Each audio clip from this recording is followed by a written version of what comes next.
غلطی پہ غلطی، بلنڈرز پہ بلنڈرز، کنفیوژن کا شکار، نہ یہ خود بھی کنفیوز ہوئے اور انہوں نے پبلک کو بھی کنفیوز کر دیا، اور اوپر سے سنگل آؤٹ کر کے ہیوملیٹ کرنا اور یہ بتانا کہ لاہوری جاہل ہے اور یہ قوم جاہل ہے، تربیت کی کمی ہے. بھائی ٹھیک ہے، تربیت کی کمی ہے بھی، ایجوکیشن پہ آپ دیکھ لیں، ایجوکیشن اور اویئرنیس اور گرومنگ نیشن کو کون کرتا ہے، کیسے کی جاتی ہے؟ یہ عمران مسعود صاحب بیٹھے ہیں، یہ بڑے اچھے طریقے سے بتا سکتے ہیں. آپ یہ دیکھیں بدقسمتی ہے، نہ ہی وہ خود جو اچھی ٹیم ہے ان کی نہ ایڈوائز لیتے ہیں، نہ ہی اپنے الائز سے ایڈوائز لیتے ہیں. یہ کاف لیگ جو ہے بالکل اپنے انٹرسٹ کے لیے تو ایڈوائز دے دیتی ہے، لیکن جو ملکی معاملات ہوتے ہیں ان کے بارے میں کوئی ایڈوائز نہیں دیتی یا ان کی کوئی سنی نہیں جاتی. اسی طریقے سے اوور آل نیچے بیوروکریسی دیکھ لیں، عام پبلک دیکھ لیں، جب سارے کنفیوز ہو جاتے ہیں پھر اس ٹائپ کی بکھلاہٹ شروع ہو جاتی ہے. باقی جہاں تک رہا کہ ابھی ہوگا کیا، دیکھیں پرائم منسٹر صاحب نے تو خود کہہ دیا ہے کہ ابھی آپ اللہ پہ چھوڑ دیتے ہیں، اللہ ہیلپ کرے گا، اللہ مدد کرے گا. تو سارا کچھ یہ کیوس ہے، لیکن کیا بندوبست ہے؟ کیا ابھی تک جو پی ایم اے ہے یا جو ہیلتھ ڈپارٹمنٹس ہیں یا ہاسپٹلس کی جو کیا کنڈیشن ہے، جس طریقے سے پریڈکشن کی جا رہی ہے اگست میں سپٹمبر میں، جو اسد عمر صاحب اٹھتے ہیں ان کی اور سٹیٹمنٹ ہوتی ہے، پرائم منسٹر کیا کچھ اور کہتے ہیں. جو بھی خیر اینی ہاؤ اگر ان کو کیومولیٹ بھی کر لیا جائے ان کی بونگیوں کو، تو آپ جو بھی پریڈکٹ کرتے ہیں تو کیا اس کے لیے جو ہمارا انفراسٹرکچر، ہاسپٹل کا انفراسٹرکچر، کیا وہ ریڈی ہیں؟ کیا وہ ہینڈل کر پائیں گے؟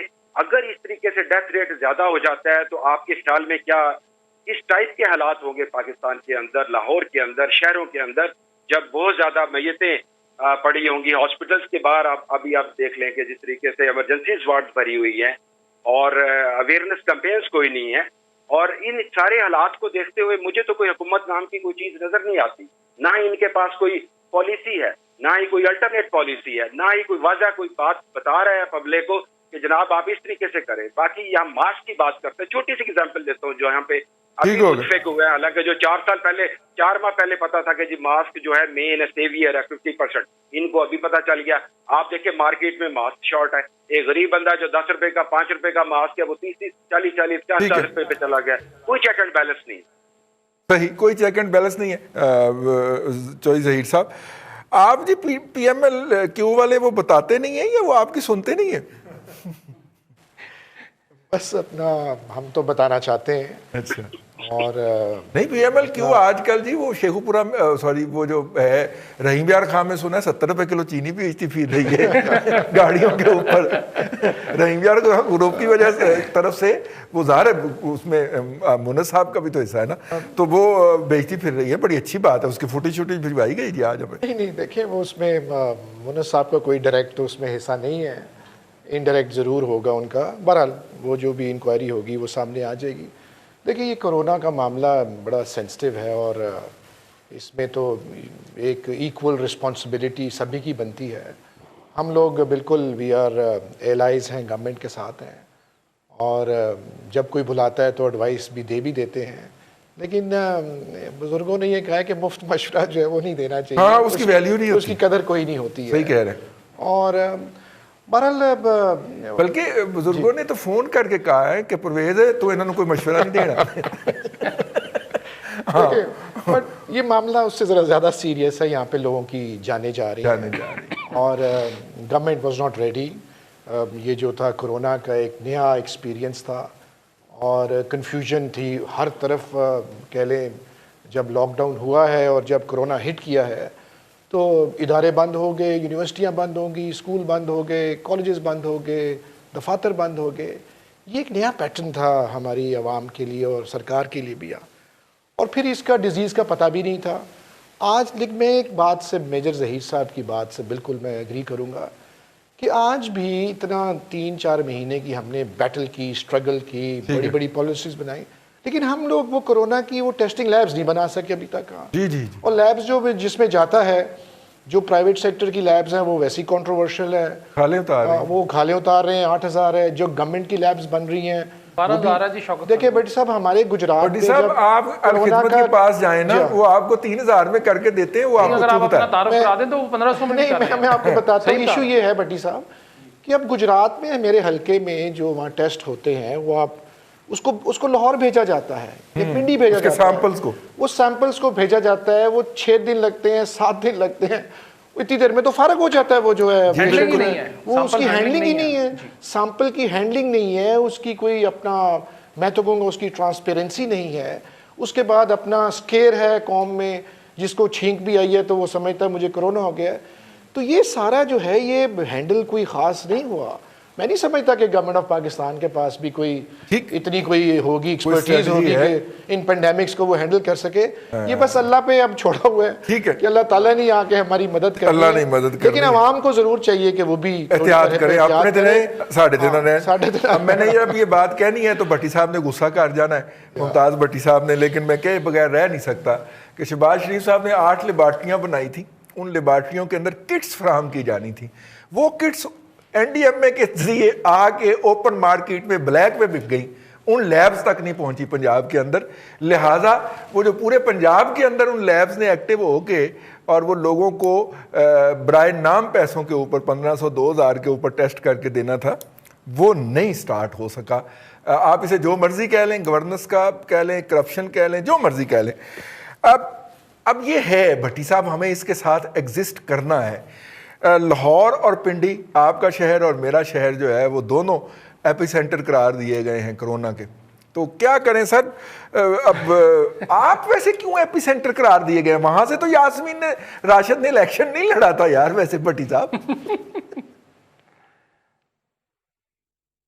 دیکھیں رضوان صاحب، یہ پنجاب کے 10-11 کروڑ لوگوں کی آپ بدقسمتی کہہ لیں کہ انہیں کرونا کے ساتھ اور عثمان بزدار کے ساتھ گزارا کرنا پڑ رہا ہے. اور اس میں پی ایم ایل جو ہمیشہ پنجاب کے نام پہ سیاست کرتی آئی، مسلم لیگ کاف اور چودھری برادران، پنجاب کے اس اجاڑے میں وہ برابر کے شریک ہیں اور اعلیٰ حصہ دار بنے ہوئے ہیں. اس کو کندھا دے کے یہ جو سیاسی جنازہ ہے، اس کو مسئلہ یہ ہے کہ پنجاب کے لوگوں نے بگاڑا کیا تھا ان کا، یہ مجھے سمجھ نہیں آئی. ایک ایسی فوج تشکیل دی گئی سوشل میڈیا واریئرز کی، جن کے ذہن میں ایک چیز بٹھا دی گئی کہ حکمران نیک ہوگا تو ملک ترقی کرے گا، حکمران اوپر ٹھیک ہوگا تو نیچے سب ٹھیک ہو جائے گا. یہ 5 سال بھاشن ہم نے سنا. اب نیک حکمران تو اوپر بیٹھا ہے تو پھر نیچے کیا ہو رہا ہے؟ اب یہ کہنا شروع ہو گئے ہیں. یہ یاسمین راشد صاحب ان کی آئسولیشن میں اسٹیٹمنٹ نہیں آپ دیکھ سکتے، یہ ایک مائنڈ سیٹ ہے.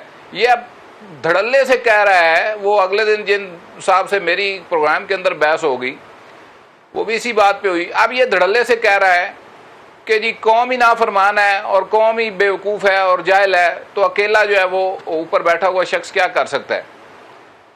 تو یہ اب دیکھیں، ہر ایک کو جواب دینا ہوگا. چودھریوں نے بھی جواب دینا ہے. میاں صاحب ہمارے بھائی ہیں، لیکن سچی بات یہ ہے کہ اس اجاڑے میں برابر کے شریک ہیں اور باقیوں نے بھی حساب دینا ہے. یہ کب وقت آتا ہے اس کا ہم انتظار کرتے ہیں. لیکن جو حشر پنجاب کا ویسے کیا گیا، میرا خیال ہے کہ اس کی جب ہسٹری لکھی جائے گی تو یہ لکھا جائے گا کہ افغانستان سے آئے ہوئے حملہ آوروں نے بھی شاید اتنا برا اشر پنجاب کا نہیں کیا جتنا موجودہ جو ٹولہ ہے اس نے کیا. بد نظمی ہے اور اپنی انتہا کے اوپر ہے اور لوگوں کے ساتھ ڈسکنیکٹ ہے اور انتہا کا ہے. گورنمنٹ کا اور پبلک کا کوئی انٹریکشن نہیں ہے، نہ لوگوں کی پلس جو ہے، نہ لوگوں کے ساتھ کوئی رابطہ ہے، نہ کوئی بلدیاتی سسٹم. بیوروکریسی وہ لگائی گئی ہے جو کہ اپنے ترجیحات ہیں جس کی.